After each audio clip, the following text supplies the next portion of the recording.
Good morning class eighth. आज हम आपका सब्जेक्ट हिंदी पढ़ेंगे और ये हमारे हिंदी का पार्ट नंबर 6 है जिसका नाम है काबुली वाला। पार्ट नंबर 6 की ये वीडियो नंबर 2 है। स्टूडेंट फर्स्ट वीडियो में आपने इसमें देखा एक मिनी नाम की 5 साल की लड़की होती है जो बहुत ही बोलती है, साथ में उसके पिताजी और एक काबुली वाला होता है। काबुली वाला जो किशमिश बादाम ये सब बेचता है। तो मिनी को लगता है कि उसके जो झोला होता है, उसके पास जो थैला होता है, उसमें वह लड़कियों को पकड़ कर रखता है। तो वो क्या करती है, अपनी खिड़की से उस काबुली वाले को बुलाती है और जैसे ही काबुली वाला उसके घर की तरफ आता है तो वो भाग जाती है। तो उसके पिताजी उससे काबुली वाले से थोड़ा बहुत सामान खरीद लेते हैं और वो तभी काबुली वाला पूछता है कि आपकी बेटी कहाँ गई। तो उसके पिताजी क्या करते हैं, उसके मन से डर निकालने के लिए मिनी को बुलाते हैं और मिनी के मन में डर होने के कारण वह अपने पिताजी से सटकर खड़ी हो जाती है। काबुली वाला अपने थैले से उसे किशमिश बादाम ये सब निकाल कर देता है लेकिन वो नहीं लेती। आगे का चैप्टर हम अपना कंटिन्यू करेंगे सेकंड वीडियो में। उसके बाद क्या होता है, कुछ दिन बाद एक दिन सवेरे मैं किसी ज़रूरी काम से बाहर जा रहा था। लेखक कह रहे हैं कि एक दिन वो सुबह सुबह किसी काम से बाहर जा रहे थे। देखा तो मेरी दुहिता दरवाजे के पास बेंच पर बैठी हुई काबुली से खूब बातें कर रही थी। उन्होंने क्या देखा, जो उनकी बेटी मिनी है वो काबुली वाले से बहुत सारी बातें कर रही थी और काबुली उसके पैर के पास बैठा बैठा मुस्कुराता हुआ सब कुछ ध्यान से सुन रहा था। वो जो काबुली वाला था वो क्या कर रहा था, ध्यान से मिनी की बातों को सुन रहा था। मिनी को अपने 5 साल के जीवन की जानकारी में बापूजी के सिवा ऐसा धीरज वाला शख्स शायद ही कभी मिला होगा। उसे क्या था, उसके मतलब कि उसके बापूजी के अलावा 5 साल में उसका ये पहला व्यक्ति था जिससे वो इतनी फ्रेंडली या फिर इतने क्लोजली होके बात कर रही थी। मालूम हुआ कि इस तरह बीच में काबुली रोज़ आया है।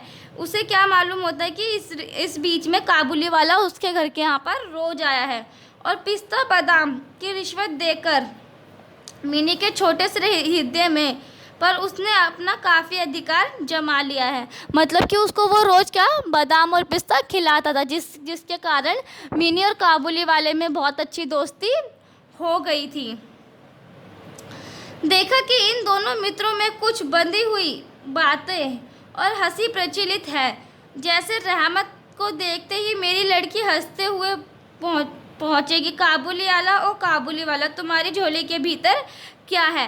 वो जो काबुली वाला है उसका नाम क्या है, रहमत। तो रहमत को देख कर ही चिल्लाती है, काबुली वाले तुम्हारी झोली में क्या है।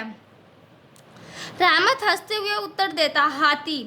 एक सियाने और एक बच्चे की सहज हंसी देखकर मुझे तो बड़ा अच्छा लगता है। मतलब कि क्या, वो जैसे ही पूछते हैं कि तुम्हारी झोली में क्या है तो वो काबुली वाला उत्तर देता है कि मेरी झोली में हाथी है और मिनी बहुत ही तेज ही खिलखिलाकर हंसने लगती है।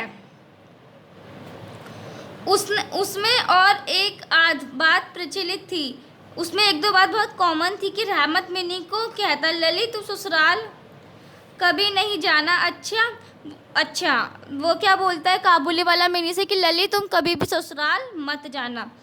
रहमत का अनुरोध वह साफ साफ नहीं समझ पाती थी, किंतु फिर भी वह किसी बात का जवाब बिना दिए चुप रहना उसका स्वभाव के विरुद्ध था। मतलब कि उसे बात का मतलब नहीं पता था लेकिन वो फिर भी चुप नहीं रहती थी और उसका उत्तर देती थी। उल्टे वे रहमत से पूछती, तुम ससुराल जाओगे। वो वापस क्या पूछती रहमत से, जब रहमत बोलता कि लली तुम ससुराल मत जाना तो वो वापस मिनी रहमत से मतलब कि पूछती कि तुम ससुराल जाओगे। रहमत काल्पनिक ससुर के लिए अपना मोटा घूसा तान कर कहता, हाँ हम ससुर को मारेंगे। वो क्या कहता, अपने हाथ का जो था वो ऐसे करके मुट्ठा बना लेता और क्या बोलता कि हाँ हम ससुराल जाएंगे और ससुर को मारेंगे। सुनकर मिनी ससुर नामक किसी अपरिचित जीव की दुर्व्यवस्था की कल्पना करके खूब हंसती। वो इस बात को कल्पना करती जब काबुली वाला उसको मारे, ससुर को मारेगा तो उसकी स्थिति कैसी होगी, ऐसे काल्पनिक सोचती और फिर क्या करती, वो खूब ही ज़्यादा हंसने लगती। तो स्टूडेंट ये थी हमारी सेकंड वीडियो। आगे का चैप्टर हम अपना कंटिन्यू करेंगे थर्ड वीडियो में।